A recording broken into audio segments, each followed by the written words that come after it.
I'm sitting there, see, it's about, great Scott, I don't know what time it was, come to think of it now. You know, it's getting to the point now where all the tapes and all the films and all the novels and all the newspapers and all the magazines and all the manifestos and all the speeches and all the tirades are beginning to assume a shape of an endless, endless ribbon going on and on and on and on. You can't separate one from the other. Now, I don't quite know what time it was that John Garfield suddenly popped up on the late show number 4. Now, the thing about Garfield, you never know when the truth is going to come out and hit you in the face like a dish rag. And you just never know. You think you're going to get it in the editorial columns. And you know what you get in the editorial column. Somebody's being bugged by the post office inefficiency, or somebody saying they ought to mow Vietnam entirely with a great big lawnmower and just get rid of those jungles and the people and start all over and start a golf course or something. And the thing is that the truth suddenly came out. See, I'm sitting there watching, and John Garfield shows up on the screen. Now, this movie was obviously made in the 30s because the chick in the movie was always driving around in a 1936 Chevrolet Roadster, which is a very rare car. It was a 2-seater Chevrolet, 1936. Very interesting machine. And she's driving around in the mud. And it was real mud. That's what made it great, because it was all over her. And that was the 30s, you see, where they it was just the life was out. Then you took pictures of it. It wasn't very different. You didn't package it. So she's driving around in the mud, and she meets Garfield. Well, now, the thing about it, the movie opened up. To begin with, the premise was entirely foreign to any kind of premise that could be done in a movie today. It opened up, and there's a bunch of guys sitting around on the ground. It's night. And the titles, another thing is very important. The titles took less than 30 seconds to get over with. So you knew it was an old movie. I know some titles now that have lapped themselves all the way over into the third reel. Just keeps going on and on and on. In fact, I'm really looking for the day when there's going to be a movie that's nothing but titles. And there's going to be all these cameos of the stars. And now Ingrid Bergman. And now she comes in. Everybody cheers. And she has a hat on or something. And now Cary Grant. He shows up as a cowboy. Everybody cheers. This will go on and on. This will be the final end product of all. And then there'll be a long shot of the atom bomb, which will make it, of course, a social documentary. Excuse me. But on the other hand, oh yes, you mentioned you mentioned the atom bomb in certain circles now, and you're mentioning a kind of a god. It's a thing in which, it's a thing really, literally, that could be used as a double-edged sword, as all gods can.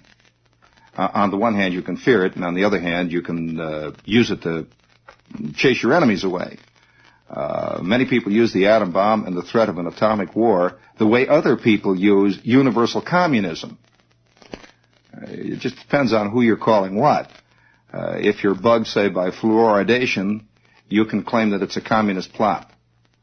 It's the communists are trying to weaken the moral fiber of the Americans by shooting fluorides into them. On the other hand, if you don't like that crowd that lives on the other side of Fifth Avenue, you can yell that they're warmongers. They're obviously mongering war by wearing those sunglasses and going to Sardi's and writing all those best-selling books. And that's obviously a warmongering crew. Now, you see which is what. So I'm sitting there, and all these guys are sitting around on the ground, and I'm watching this. And this came immediately after a Mr. Clean commercial. Have you noticed that Mr. Clean is getting very, very, he's Fuzz, Fuzz. He's wearing that hat all the time now, and they're bringing the cops into this thing, and it's very bothersome. Have you noticed that? He's riding around with guns. He's got a Roscoe strapped on him now. Just a little side issue. And kind of makes him more fun, though, in a way, The next thing you know, he'll be chasing people over rooftops, a la Naked City type, people who aren't using Mr. Clean kind of thing, and getting them. How many times have you seen a pigeon coat on a rooftop in a third-rate movie and a second-rate Naked City script? Where Marlon Brando or the Marlon Brando type is hiding behind the pigeon coat and he's shooting it out with a fuzz? I don't know. I've been on plenty of rooftops in New York, and I don't know of one pigeon coat. I've seen other things on rooftops. No, it's true. And, all the years I've been in New York, I haven't seen anybody shoot it out on any roof. I've seen a little crap shooting on the roofs, but I've never seen any shooting it out on the roofs or even running down streets with guns drawn. But that's beside the point. I'm watching this scene, and these guys are all sitting around on the ground. And it could be the opening of very serious camera 3 type television show where the next thing you know, guys start talking like Hemingway, something like that. But it isn't. These guys are just sitting around on the ground, and they got a little fire going there. They're all sitting, and they're hollering, yeah, knock it off, stuff like that. And you see in the middle of them all is John Garfield with his hat all scrunched up and all the rest of them. And somebody says to Garfield, where you from, Mac? And he looks at him. He says, I didn't ask you where you was from. The guy says, yeah, that's right. There's a momentary pause, and somebody, third from the left, says, Mac, somebody's going to knock that chip off your shoulder one day. You got a chip on your shoulder. There's all kinds of guys like you around. And Garfield looks at him and says, you want to try it? He says, no. Well, that's very different. That wouldn't be done in today's movies. The guy would try it. He says, no, which is very close to life. He says, no. There's another pause. He says, but someday somebody's going to knock that chip off your shoulder, and it's going to knock your ears off, too. Garfield goes, Well, you figure out, right away you're in a Hemingway script, and these guys are very hard, serious, sensitive people. But it turns out they're just guys sitting around the ground. It turns out what they're doing is waiting for a job. It has developed that this company has a sign out in front of it, the sign in which they are sitting in front of, men wanted tomorrow, 3. And there are 75 guys sitting out in front of the place waiting for a job. Very, very anti any movie that would be done today. So they're waiting for a job. Now here's the point where it gets it shows, I think the great thing about late movies is that if you look at them seriously, you can see a tremendous change in moral attitudes that has come about in this country, for good or for ill. Just a tremendous change in moral attitudes. And especially individual attitudes, not necessarily group. And so here's John Garfield. And he's talking later on in the picture, about 10 minutes later. He's talking to a guy, and it turns out that Garfield has murdered a man. Now, Garfield, remember, has murdered a man. Now, automatically think about this. Think about it the way we would write about the hero of a picture who has murdered a man. Now, think about it seriously. Come on now. Wouldn't it be, one, he's a sensitive person, and society has made him do this. Isn't that true? That's the first, especially since he's out of work and is John Garfield. We would assume that, wouldn't we? Right. Let me tell you what he said. So he's sitting there, and the guy says to him, Pat O'Brien says to him, well, what'd you do it for? He says, well, this guy, you see, he pulled a knife at me, he came at me. He's a wise guy. He came at me, and I belted him on the head with a wrench. Killed him. Well, there's a brief moment there, and I thought, well, here's where it comes. This is where immediately where we get the sensitivity bit. And it's this rotten, crummy society that caused me. No, the guy came at me, I belted him on the head. So Pat O'Brien says to him, well, what are you going to do? He says, well, I'm on a lam.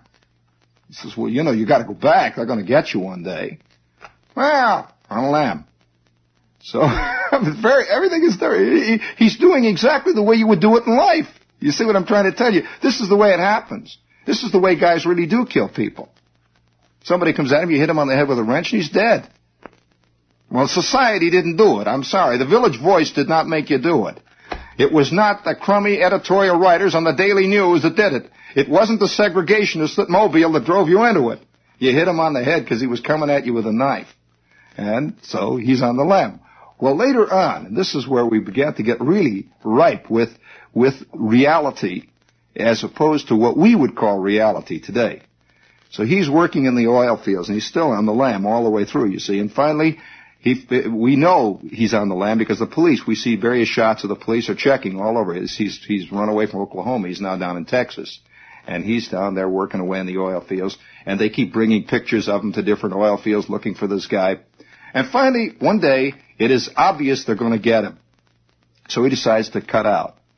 Well, a couple of minutes later, he's back at the oil field, through a plot complication, which we will not go into. He has to come back. Well, of course, they put the finger on him. Here is the last scene in the movie. Now, we waited all the way through now till the end. They have got our hero. They've got him, the fuzz. And not once is the fuzz considered bad. Not once are they, how we'd like to have the rotten Southern sheriff. They hit him, all right, knock it off, you bum. We know you're kind, and fooling with the evidence and doing the whole bit to put him in. No, they just say, sorry, son. And they put the B on him. In the last scene, get this is the end of the movie. And me, as a typical 1962 type, I cannot tell you how cheated I felt. Here's the last scene in the movie. A train is coming. It's moving down the tracks. And we see Garfield now, and they got the clampers on him. He is standing there with the handcuffs, and the sheriff is standing next to him. And they're waiting for the train to take him back to Oklahoma. So Pat O'Brien is his boss, and Pat O'Brien is standing next to another guy, and the guy says to O'Brien, well, what are they going to do? He says, I don't know. He says, he killed a guy. He's got to go back. They've got him. There's another different thing right there. He says, I don't know. In life, you don't know what's going to happen. He says, I don't know. He says, well, aren't they going to let him go? He says, well, I don't know. It's up to the court. He killed a guy, He killed this guy. So there's a long pause, and there's a quick shot to John Garfield's face. And the chick says, I'm going to go with you, and I'm going to go where they're going to have the trial. And he says, well, you really, nobody knows how it's going to be. She says, but did you do it? He says, yeah, I killed this guy. And they got the clampers on him. They get on the train, and the train goes, and on the screen comes a great big sign that says, the end.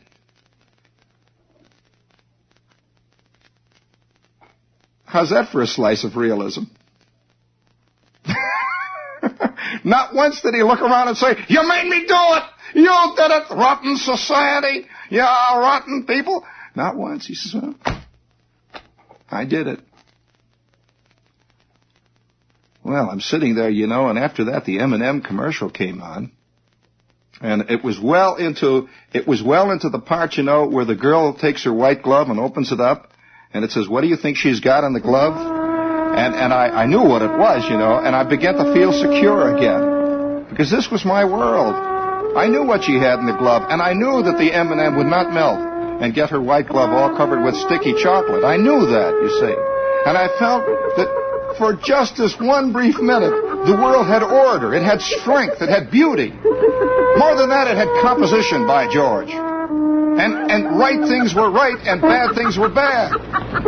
In that movie, I couldn't tell who was the villain. Should the guy fly? Well, he killed the guy. I don't know, Was it society we were indicting? Well, society was in the ballgame. He didn't, he did it himself. He was on the lam. I wanted him to tell me he was okay. They were going to let him go. That it was okay to kill a guy as long as you could rely on society. I wanted, I'm sitting there, I'm waiting, and by George, it wasn't until that chick came out with those white gloves that I began to feel, well, I know. We'll let him go, sure. That's the reel they didn't show me. They let him go. I know that. It was okay.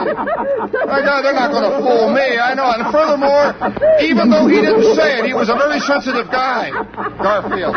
In spite of the fact he swore and hollered and spit and kicked people, I knew he was a very sensitive man. And Hey, cut it out. Cut it out. Speaking of sensitive people, this is WOR, AM and FM New York. And I don't know, where it's all going to end. I can't tell where it stops and where it doesn't start, and where it begins and where it starts again. It's like, I'll tell you, in a way, I remember one time to show you a peculiar sense of the changing time. There was the only case I ever heard of when I was a kid of juvenile delinquency occurred 3 doors away, and this is a family which I have never talked about. A family named Bogash, which is a real good name for that neighborhood. And oh yes, there were all kinds of people named Rakowski, Bogash, Nemeth, Geza Nemeth.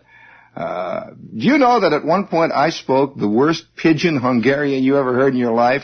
Only out of self-defense, because this Hungarian lady would come down in the basement and hit me all the time. She hit indiscriminately all kids in the basement.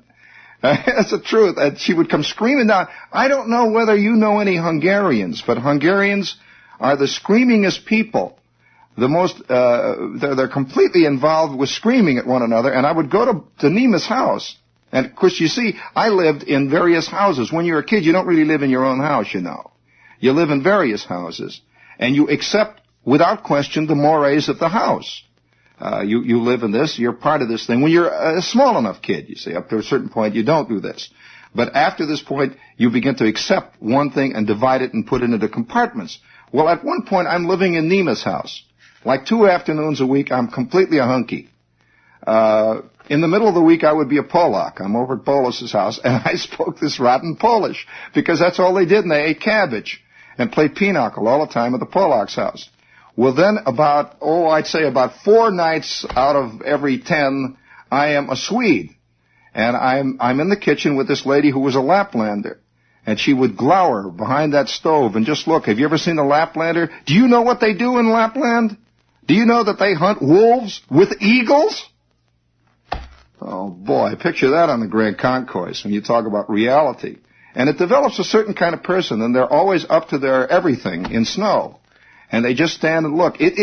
Lapland is literally it's really the real-life version of Lower Slavovia. Oh, yeah, so, you know, Al Cap's land where it's always snowing and people are always trying to get away. Well, I'm living for about 4 days a week in this Lapland's house, this Laplander, and this woman would just stand back of the stove, and you would see those blue eyes and that white face and that dark hair, and you could just hear her once in a while. She moans quietly and looks. Well, I accepted that. That's the way people are in this house. And the old man, who was a Swede, a real Swede because he drank like a fish, he would come reeling up and falling and yelling and screaming in Swedish up the back porch and fall into the door, and she would give him a great big slice of anise bread. They had a thing, yes, in Sweden they believe if you eat enough anise bread that alcohol doesn't affect you. It's the anise that counteracts it. And he's downing the anise bread and drinking glug at the same time and yelling out in Sweden and telling me in Swedish, kids are not like they used to be. Well, of course, that's true. Literally. Well, the next day, I'm in Nema's house. You want to hear about the Hungarians? Well, let me tell you about the Hungarians. I am always in the basement. Certain nationalities live most of their lives in the basement of their houses. Among them, Hungarians. Now, I'm in the basement with Geza Nemeth. Geza and Stefan Nemeth. And I'm in the basement, and here's what you'd hear upstairs all the time. You'd hear, "Hey, them Turam Tashik!" And there'd be a long pause, and Nemeth would look up from whatever he's making, his model airplane, and he would holler, "Tashik, you and there'd be another pause, and then you'd hear coming downstairs, blum, blum, blum, blum, blum, blum. And I'm sitting there ducking down lower and lower because this is always what happened. And the old lady grabs Nemeth and throws him behind the furnace, hits Stephen on the head with a mop, and lays around for the next kids, us, you see, and they were diving because she had like 19 of them. And she couldn't tell them apart anymore, and we were just, can you imagine visiting the mother of one of your friends, and she rips your shirt right off your back, belts you with a wet mop on the back of the head, and kicks you? This happened to me one afternoon at the Nemeth, and I didn't question it. I'm going to tell you, I didn't question it. And I went home, my shirt is torn off, and you know, it's torn right off. She just grabbed me when I was going under a fence, ripped my shirt off, and I get home, and my mother says, "What's the matter with the shirt?" I said, "Mrs. Nemeth tore it off," and she hit me. My mother, because she recognized that Mrs. Nemeth had only started what she should finish. And it was a peculiar situation like this. Well, now, when you're living in various segmented societies of this kind, you begin to have an attitude or an appreciation of the segments themselves. Now, I don't believe for a minute that anybody living here in New York City, for that matter, has any real understanding of what, of a genuine understanding, and certainly Thornton Wilder doesn't, I'm sorry, a real understanding of what it's like to stand in the main street in Marcellus, Michigan, with the wind blowing cool off the lake. And nothing more exciting has happened in the last year and a half in Marcellus than the thing with the girl there that time in the school and the gym that they're all talking about, and the 3 chickens that got run over last year by the Dodge. Well, now, I want to tell you about the one great moment of true juvenile delinquency and how it's changed now, you know. There was this family named Bogash who lived 2 or 3 doors away. Now, this was one of those temporary families that move in and then they stay for a while. yell and scream and break a few windows and move out. You know, that kind of family in the neighborhood. Well, Bogash moved in. And there were about 5 Bogashes, including a daughter named Irene Bogash.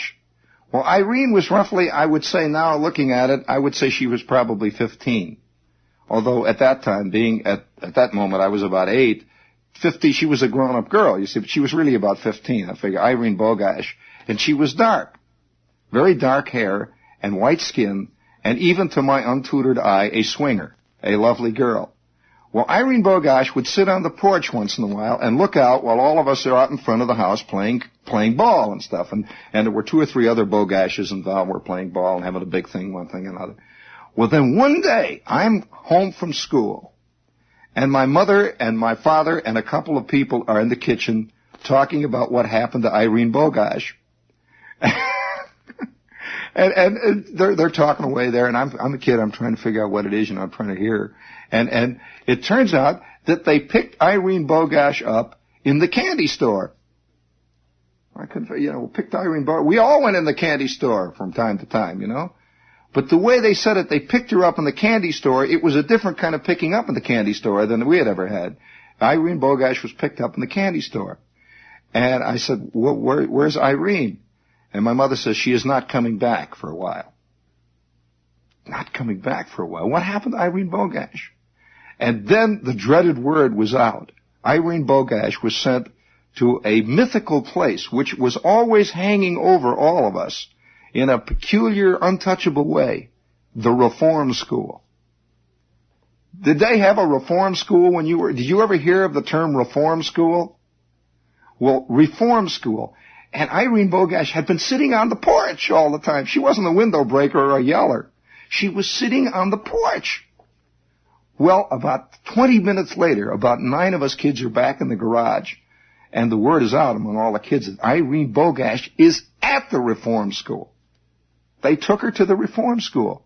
That is like if in your particular, if you go to church, if the word gets out that one of the guys from the congregation has just been taken to hell, yeah, what happened to Charlie? He's sitting there, well, they came and got him. He's in hell now. Well, that would really rock everybody. Everybody would, it really exists. Hell is really a place. Yes, Charlie, they came and got him. A guy with a red suit and horns. Came and got him the other day, dragged him out, kicking and screaming, at a pitchfork. You should have seen him. Marched him down the street, threw him in this black wagon, and it said hell on it. He's in hell now. Whew. Well, I'll tell you, the sermons would sound different then, from that minute on. Well, Irene Bogash was in Reform School, and none of us could figure out why, because we always thought in terms of kids that, stole things, kids that would steal a car, or kids that would fist fight. We could not understand why Irene Bogash was in Reform School. Until 3 days later, I am in school. And it's difficult to tell when you were actually inoculated with education, when you learn something. We are out at recess, and one kid whom I knew came up to me and says, hey, did you hear about Irene Bogash? She lives in your neighborhood, doesn't she? I says, yeah. Did you hear what she was doing? I said, well, no. What? Of course, a kid, and immediately there's that sick feeling that you're going to hear something you shouldn't hear, and you can't stop from hearing it. I said, what? He says, well, and of course, being a totally untutored kid, I said, no kidding, for crying out loud, no kidding, really? Oh boy, wow, I always figured it, whoa. I didn't have the slightest idea what he was talking about. And I suspect he didn't either, because we were both in the same grade, but he had heard some older kids talking about this, what she was doing at the candy store. Well, I'm laughing about it. Oh, no kidding, wow! That afternoon, I am home. I am sitting at the table. And not realizing the enormity of what I was about to say, I said, hey, Ma, did you hear what Irene Bogash was doing? She turns from the stove and said, what? What are you talking about?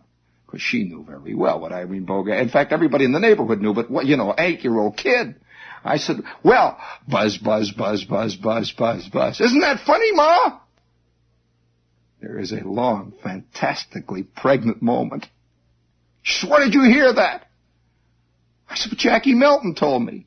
Who's Jackie Melton? I said, well, he's a kid in school. Right away I knew I've said it. I've said something just completely insanely, wildly rotten. Whatever Irene Bogash was doing, I shouldn't know anything about. And furthermore, I shouldn't laugh about it that knowing way, which I had. There we go. They'll tag her. Well, it was a funny bit. Apparently she told my father about this. And that night, the old man is sitting there at dinner table. And he says to me, say, did you know Irene Bogash very well? I knew this was a loaded question because the old man never asked me anything about the neighborhood unless it was loaded and it had grapes hanging all over it. And he says, did you know Irene Bogash? No! Which was the truth, absolute truth. He says, don't lie to me. I said, what do you mean? He said, why don't you and I go into the sun parlor after supper and talk about Irene Bogash, huh?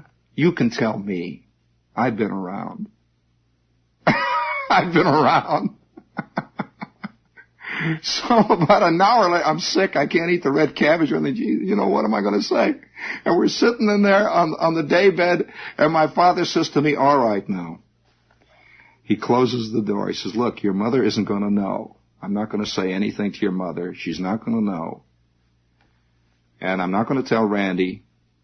This is just between us men. Now, remember, I've been around, and I've been a lot of places, and I'm not mad. Now tell me, where and when and how? Where, when, and how? I said, well, what?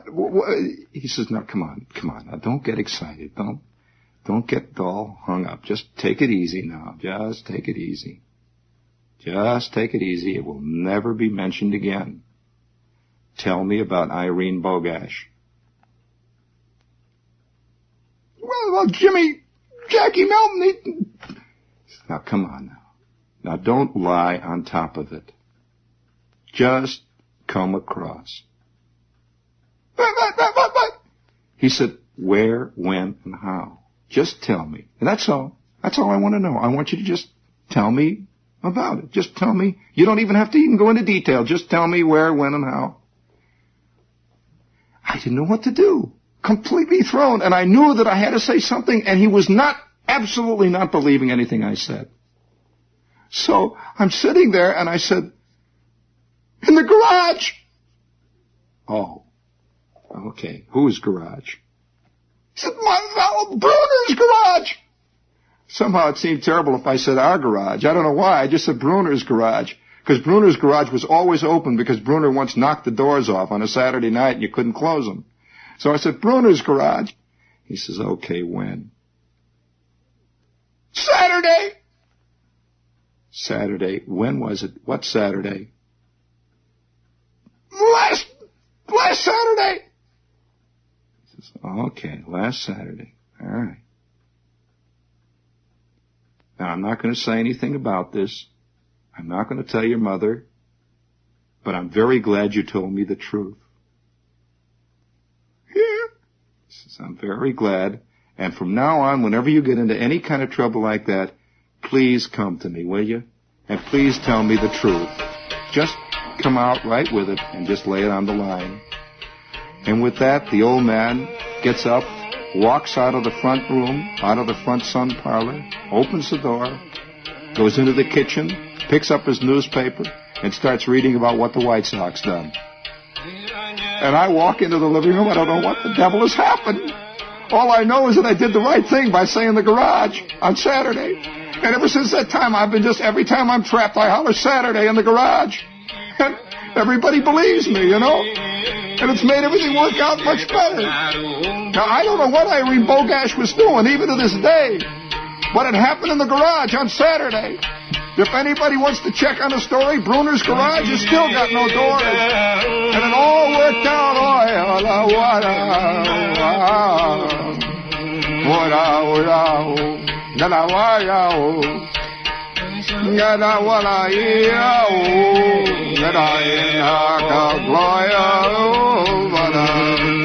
in simple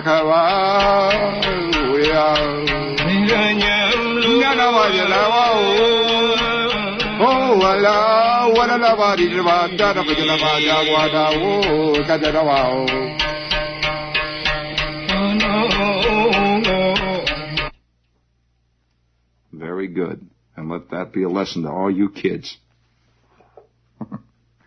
The nature of reality is slippery. Very. Speaking of reality, we have with us tonight the Limelight. And if you haven't gone down there and made the scene, I would suggest you do so.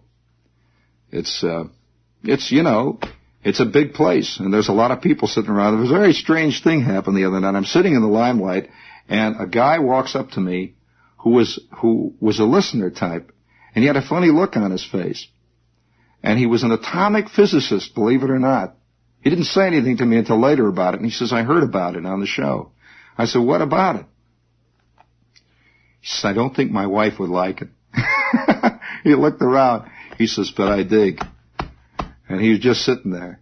But it's a place, there's good food, and there's a good place to sit. And there's a fist fight breaks out occasionally. Guys play banjos. People holler. And there aren't many scenes made in the Limelight, which is refreshing for that square. You have to explain that to her? Okay.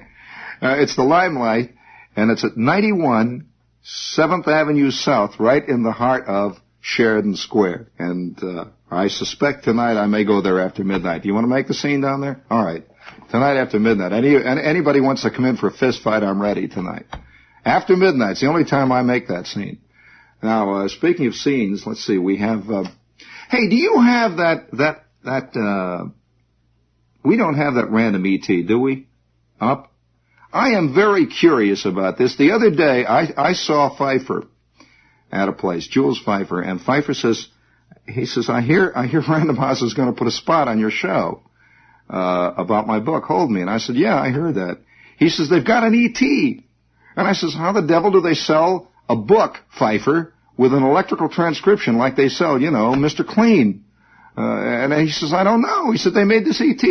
I have not heard it. Let us listen to an ET selling a Pfeiffer book. What is it? What is what? That. A book. How can it be a book? It's full of cartoons. It's a book by Pfeiffer. Oh, for crying out loud. The cartoonist, Pfeiffer. Oh, a Pfeiffer. Book. It's not a comic book. Pfeiffer, why don't you go after these guys with a flamethrower? Comic books are in color and cost a dime. This is in black and white and costs $1.95. Oh, it must be an adult comic. Oh, come on, kill it off for crying out loud, please. Oh, yeah, Hold Me Comics. Oh, that's terrible. It's just called Hold Me. Oh, come on. Pfeiffer in there? I mean, is Mary Worth in there, too? Steve Canyon? Oh, Beetle please, Bailey? hey, this is getting... Pfeiffer. It's up to my knickers, come on. Right. It's really quite funny. Help. Satirical. Satirical. Oh, stop it, hey, come on, hey. President Kennedy. Oh, sure, another Kennedy takeoff. And there's something marvelous here on the telephone company. And a classic on the help, FBI. help. Sure, social... I'm drowned in Pfeiffer. Yeah. No, honestly, it's very, here, take it. It's called Hold Me. Oh, I don't want it. You take it. No, I mean it. You take Help. it. You take it. I don't want it. You take it. Help. You take it. You take it. Ah! Oh, boy, we heard, didn't we? Well, that's, Hold Me. It's your favorite, whatever it is, where they sell these books. Random House. Let's see, it's a funny bit. That's the first time can you imagine, a 1-minute spot selling The Naked and the Dead? A 1-minute spot pushing Forever Amber. Or a 1-minute spot pushing, let's say, Kafka's The Trial. Really, think about that for a minute. Can you imagine a 1-minute spot laying it out about Thomas Mann's The Magic Mountain? And it opens up with Hans Castorp, you see. And Castorp is sitting on a park bench high in the Alps, and he's talking to this diabolical doctor who you suspect is the devil. And Castorp says, well, you see, I was coming up here, and I was visiting a friend of mine, who had tuberculosis. And I was sitting there with him, and we was talking about how terrible it is to have tuberculosis, when all of a sudden I feel I have inside of me a fever. Well, they take the test, and the next thing you know, I'm sitting here, I'm up in this mountain looking down all the time. Well, let me tell you, you are here for a purpose. far more and beyond any purpose to cure any small lesions which you have in the lungs. Would you like to talk today about good and evil? Yes, friends, this wonderful book, which explains all those various problems of good and evil, is called The Magic Mountain, written by that wonderful new German author, Thomas Mann. Ask for it at your favorite bookstore. Good and evil. Which shall win? Which side do you stand on? These and other fascinating problems are developed.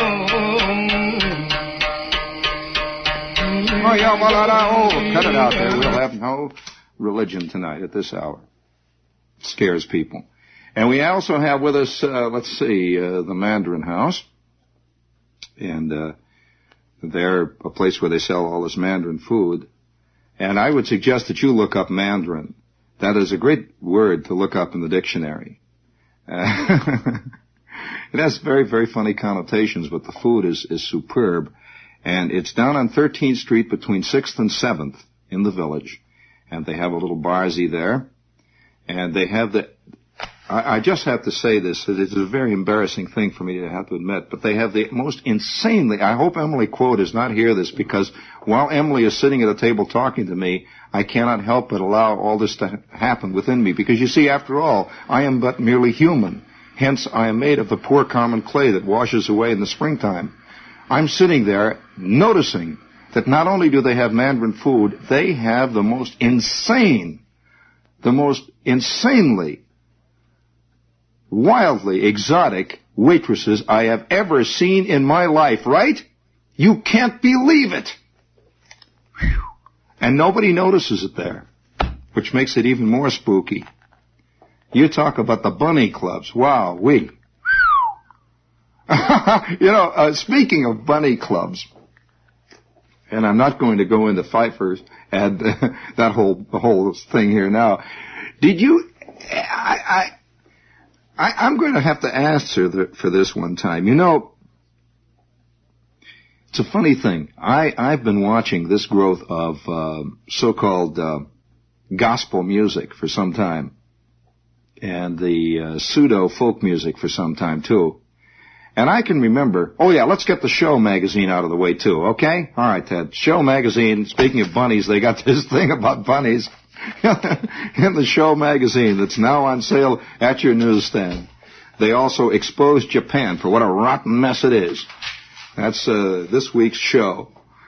Well, now, do you know that they've got a club here in town? This is for you outlanders who do not know of the strange social mores that are extant in New York. Do you know that there's a club here in town now that specializes in gospel music? A nightclub. It specializes in gospel music, yes, and you know what they call it? They call it the new gospel tabernacle, called the Sweet Chariot. Now wait, you haven't heard the rest of it. Now wait a minute. You haven't heard the rest of it. Now they've got a liquor license too, you see, and it's dimly lighted, and of course it's wildly sensual. People are yelling and screaming and patting their hands and yelling and kicking around and screaming. And all the waitresses, get this now, are dressed in white tunics that have white wings on the back.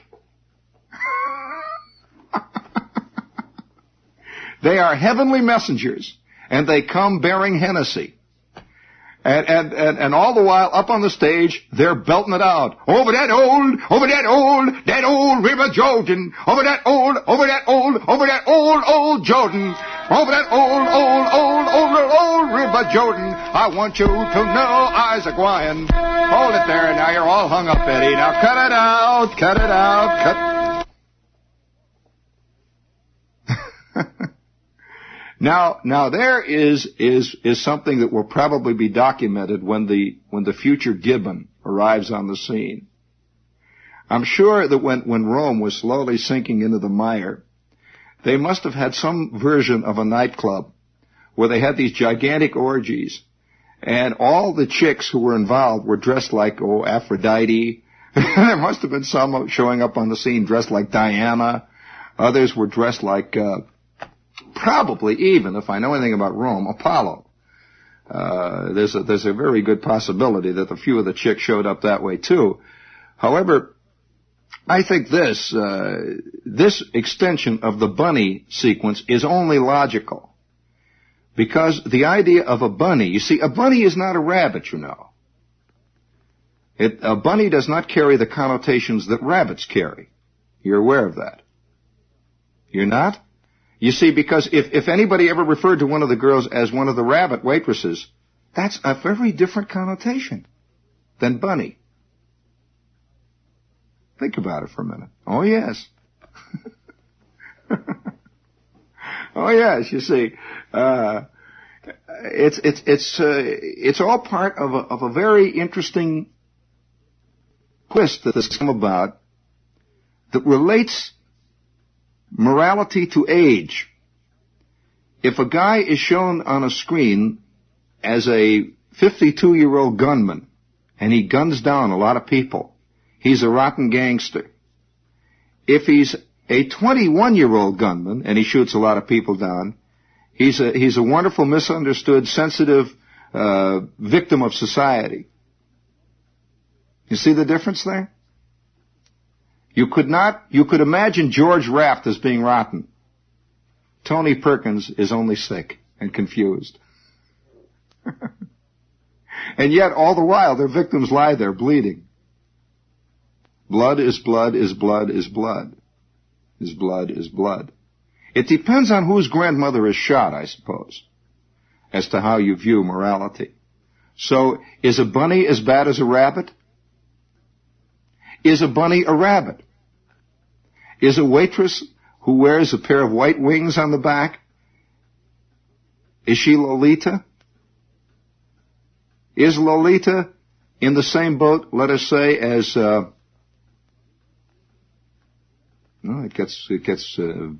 you see, you get into the circle there. It's like the maelstrom.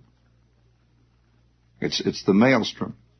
When does a hard-hitting, angry comic become a dirty old man? Interesting problem there. Fascinating. When does a hip become a bum? It's an interesting problem. Just a little problem that's all tied up. You know, there's a lot of things that are all tied up together here. You know then, for example, in almost every American movie, love is never possible between anybody over 25, or at least admittedly over 25, because it involves something other than that great momentary, wonderful, deeply sensitive passion of two souls for each and the other. I suspect that the next great movie about love will have as its basis the love of a 7-year-old for a 9-year-old. Oh, yes. Yeah. Totally asexual, completely antiseptic, but thoroughly passionate and beautiful. That's all, by the way, all the way in caps. Everything has to be in capital letters here. In our time. Keep your knees loose, Dad. And be careful.